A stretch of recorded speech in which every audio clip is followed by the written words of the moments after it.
Welcome to Healing Not Heal, where we will talk about all things mental health and holistic wellness in a very transparent and culturally competent space.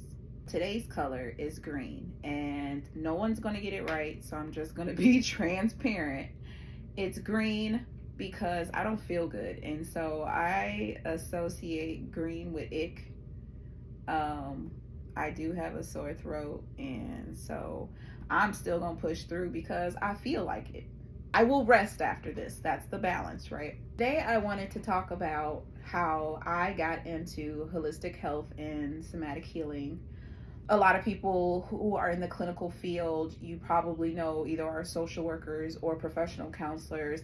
And I'll just note that one, I respect and honor all licensure because I know the work it took to get there. But one key difference between social workers and professional counselors is that in our training, we are taught to look at the entire person in a micro level, macro level, ecosystem kind of way. So looking at the whole picture, looking at the whole person, because they may be coming to you for therapy, but if they're having housing issues, talking it out sounds great, but they still have a problem. So helping find resources and just problem solving the nuances of their lives that also affect their mental health as well. CBT is a very common therapy intervention, cognitive behavioral therapy, and in a simple way that it's explained, is that your thoughts create your feelings, create your behavior or influence. With CBT, a very effective intervention in restructuring and reframing and replacing negative thinking. But where does that fall for trauma? You can teach them how to cope moving forward. CBT was not going to be the only intervention that was going to be effective. I myself experienced childhood trauma that I didn't process until probably after I graduated college. Up until that point, I had been a straight A student, after school activities, sports. I worked, had 2-3 jobs. I've always had 2-3 jobs, even to this day.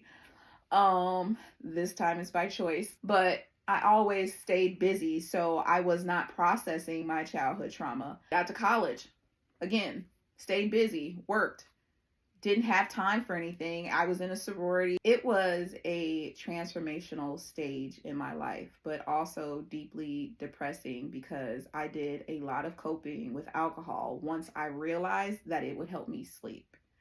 I didn't really cope with a lot except perhaps with alcohol. And, in college, alcoholism is normalized. We're all partying, we're all having a good time. Up until that point, racing thoughts and insomnia was very typical for me. It had been very usual for me. Even as a kid, I would stay up until 3-4 in the morning watching Three Stooges and MASH and all the shows that come on when the sun about to hit hit the skyline. I got to stay distracted and would mentally and physically exhaust myself so that I possibly could get rest and get some rest sometimes, but I stayed very busy. It was just normal for me. I didn't translate that to traumatic symptoms as far as insomnia, hypervigilance, racing thoughts, things like that. I didn't associate to that because I had already accepted and acknowledged that I was depressed. No one really knew what was going on with me, and because it's a college town, a college experience, alcoholism is very much celebrated and just normalized. And I know for a fact I had some very unfavorable incidents that I look back and reflect on where people looked out for me, and I truly appreciate and love those people for that. Because even at that time, I didn't feel judged. It wasn't until I graduated from grad school and actually started my adulthood life and had to slow down. And that's not necessarily had to slow down, but I actually had the choice and the option to slow down. I got a pretty decent paying job straight out of college, had my first real adult relationships. And one thing about romantic relationships is that they will make you confront yourself, a lot about yourself. And I was confronted about a lot of my trauma and a lot of my ideologies, my spiritual ideologies, especially being in the LGBTQ community more openly, because I always dated women, but this was my first open relationship that, was very serious, and especially my first adult serious, relationship. And so I was very depressed, processing my childhood, abuse and parental issues and religious trauma. And one thing I do want to note for the LGBT community is no one intentionally wants to be ostracized. No one chooses to be marginalized. People want to be able to feel free expressing themselves, just like you wake up and you want to express yourself. People want to wake up feeling good about themselves, and it is to no offense or to no, it has nothing to do with you. Absolutely nothing. Sexuality is fluid. Moving on. Again, at that point, I had to really face my identity as well. So at that time, I was going through an identity crisis because I had to reconstruct and relearn everything that I had been taught or knew to accept and love myself. And my ex was very patient at the time. I started therapy again because I did have a crisis. I did have therapy back in college as well.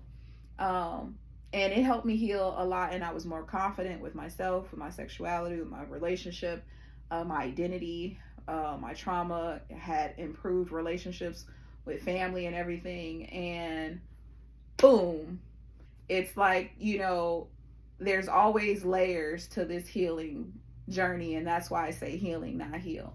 And so it was like, here I was in my 30s being assaulted again, and having to process that as a therapist, a more seasoned therapist. It felt very defeating because I couldn't intellectualize myself out of that experience. I did go back to therapy, and I engaged in the intervention of EMDR.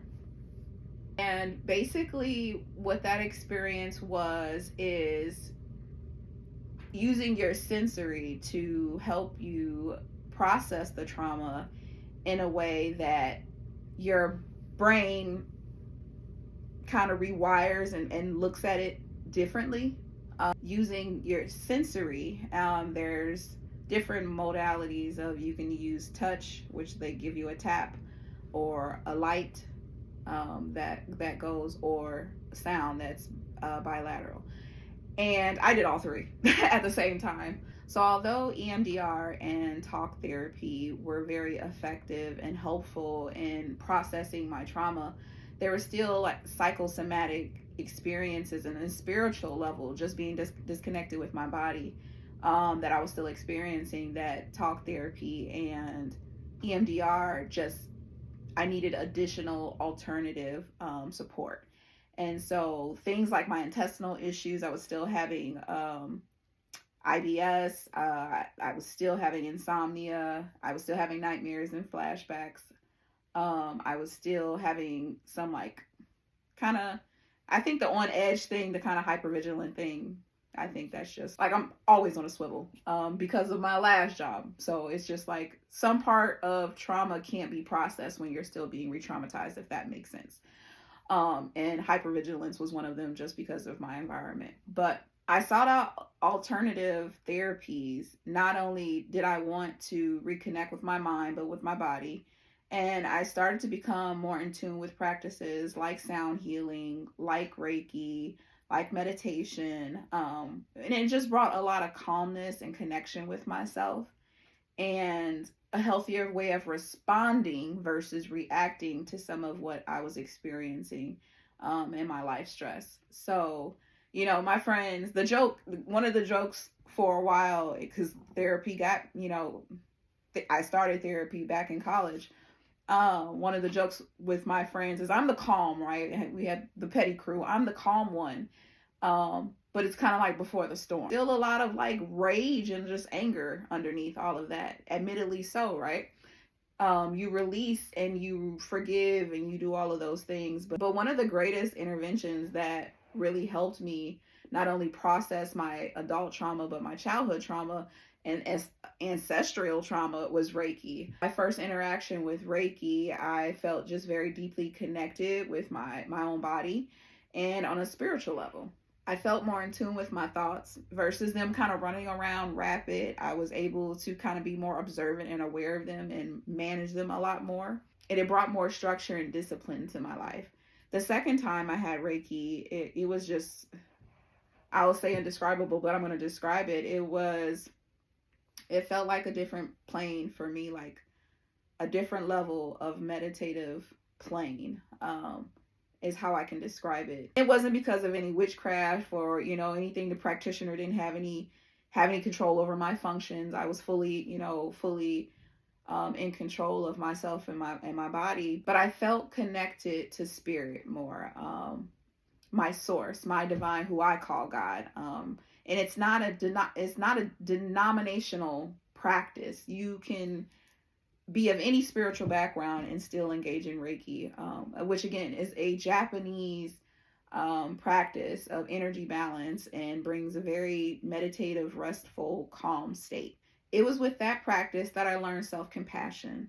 I felt divinely safe and protected. I felt a vast difference, always worrying about what was going to happen versus kind of accepting life as is and feeling more safe and in control of my own healing journey, versus externalizing what was going to make me happy. It was more so being more in tune with myself.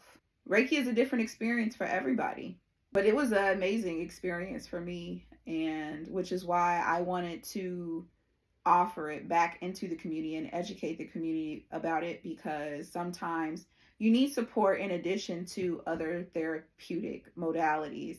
Even DBT skills, dialectical behavioral therapy, incorporate mindfulness, which is a meditative practice. And so the science, which is now, they're starting to do the research, supports a lot of these practices that I'm talking about. Sound healing has been very supportive to me, a very supportive practice to me with my anxiety and depression, because although I don't experience the same PTSD symptoms as much anymore, I'm still clinically depressed at times. And so as a therapist who recognizes you can't over intellectualize and over pathologize everything, it was a matter of doing a practice that brought calmness and peace and balance into my life.